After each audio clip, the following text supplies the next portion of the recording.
Hello everyone, welcome to our channel Public Cloud Design Tips and Tricks. In this channel, we are going to discuss about public cloud design problem statement and their related solutions. We will also cover the services offered by multiple public cloud vendors and their fundamental behaviors. So we will cover both the public cloud vendors Amazon Web Services and Microsoft Azure. So today's problem statement is how to connect securely to cloud services from cloud private network. Here when we are talking about cloud private networks, that means with Amazon Web Services it is VPC, and with Microsoft Azure it is with VNet. So how to connect from your private network to Azure PaaS services, that is our problem statement. How we can do that. So with Azure, you can do it via Azure Virtual Network Service Endpoint, which I have described in my previous chapter. Today we are going to discuss about Azure Private Link Endpoint. So we will be discovering what is Azure Private Link, what is Azure Private Link Endpoint, what is Azure Private Link Service, and list of PLE resources, key benefits, access to private link resources using Azure approval flow, limitations, and pricing. So what is private link? Azure Private Link.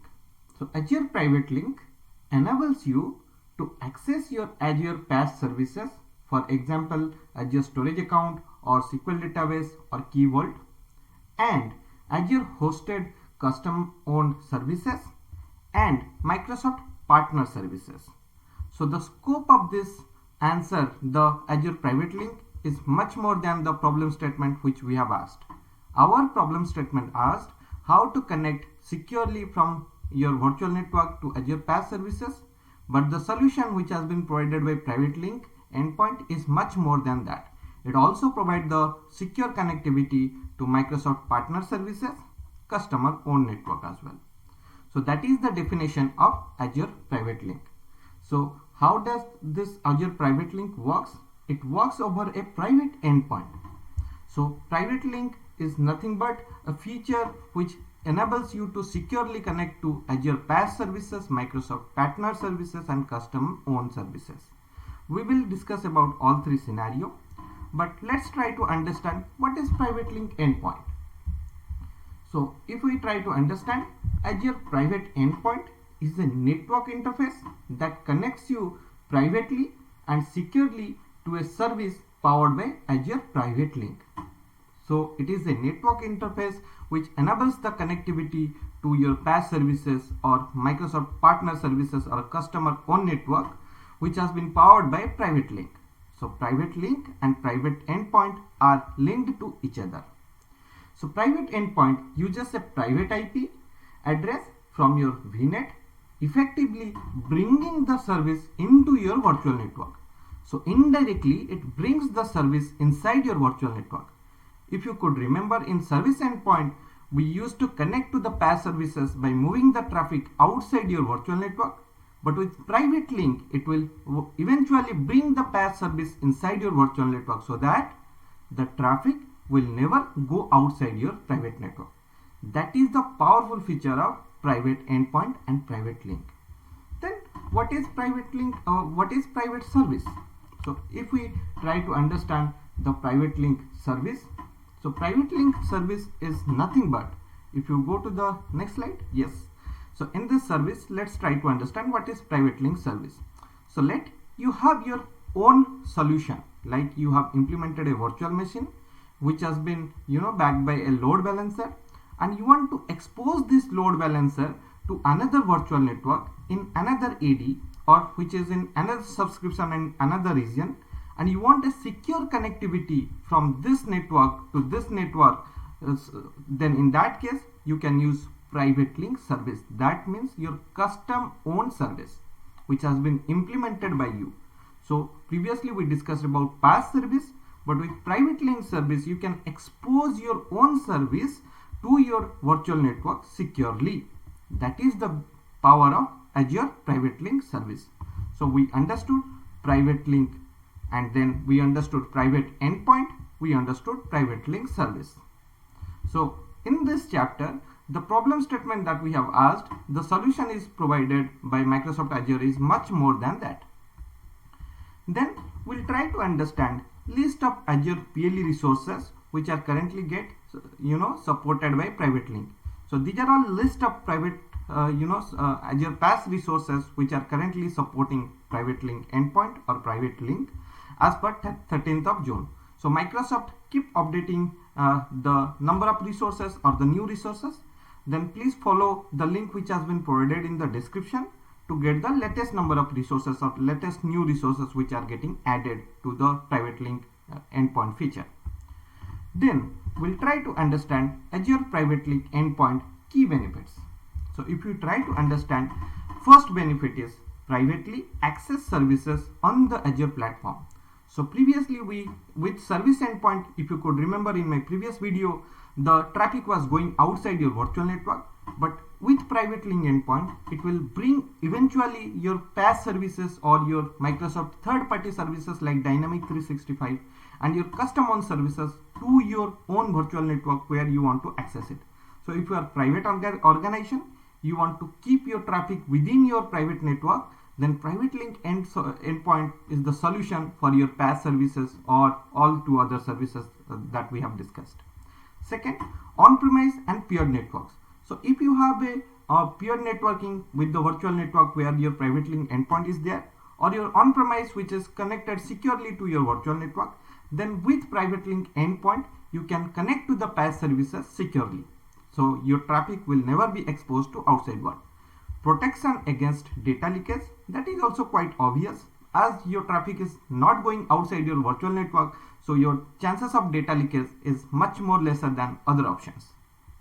Global reach, as per the scenario that I have demonstrated, although you are having two different regions, with private link endpoint and private link feature, you can enable a secure connectivity between both the virtual network, between both the region. So that is the power of global reach. And then extend your own services. Like if I have any custom services other than PaaS services, the scenario we talked about, a virtual machine backed by a service load balancer, then that also can be exposed privately by the private link services. So these are all key benefits about private link endpoint. Then we'll try to understand access to private link resources using approval flow. So you can connect to a private link resource using the following connection approval method. One is automatic method, another is manual method. When we are talking about automatic method, that means your private endpoint can connect to these three type of resources automatically. That means it has permission to connect to Azure private link to interact with the Azure private link. So that means it is an automatic way of doing.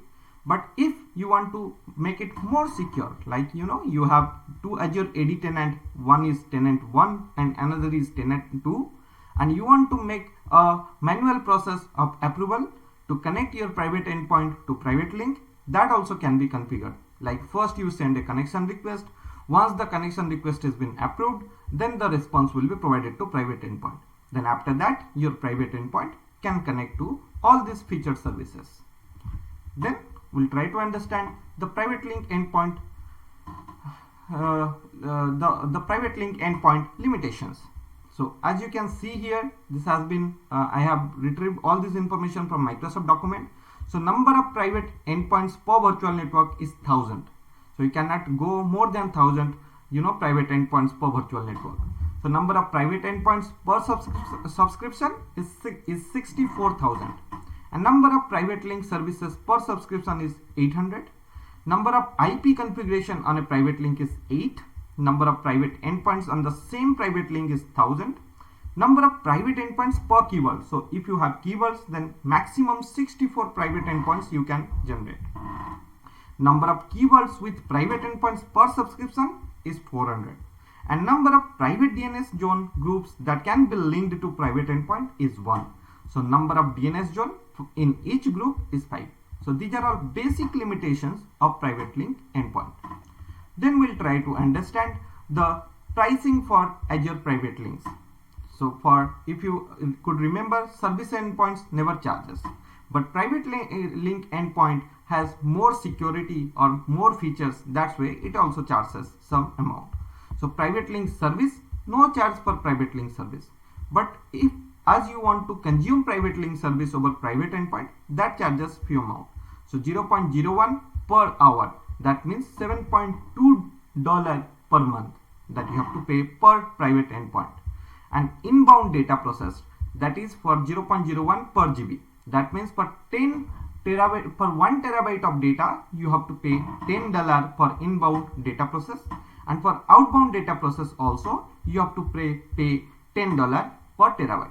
So you know, more security means more money you have to pay, but it is not that much amount. So based on your organization, based on the solutions, or based on your requirements or NFRs, you can decide which one to pick, whether you need private link endpoint or you need service endpoint. It will be always totally depend upon the design that we are talking about or your need.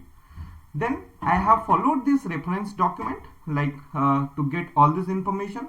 I will provide this URLs in the video description. Please go through it, and if you like the video, please subscribe it or provide your comment or like the video, so that you know, that will motivate us to provide you more such informative videos to enhance your knowledge with public cloud. Thanks a lot for listening. Have a nice day. Thank you.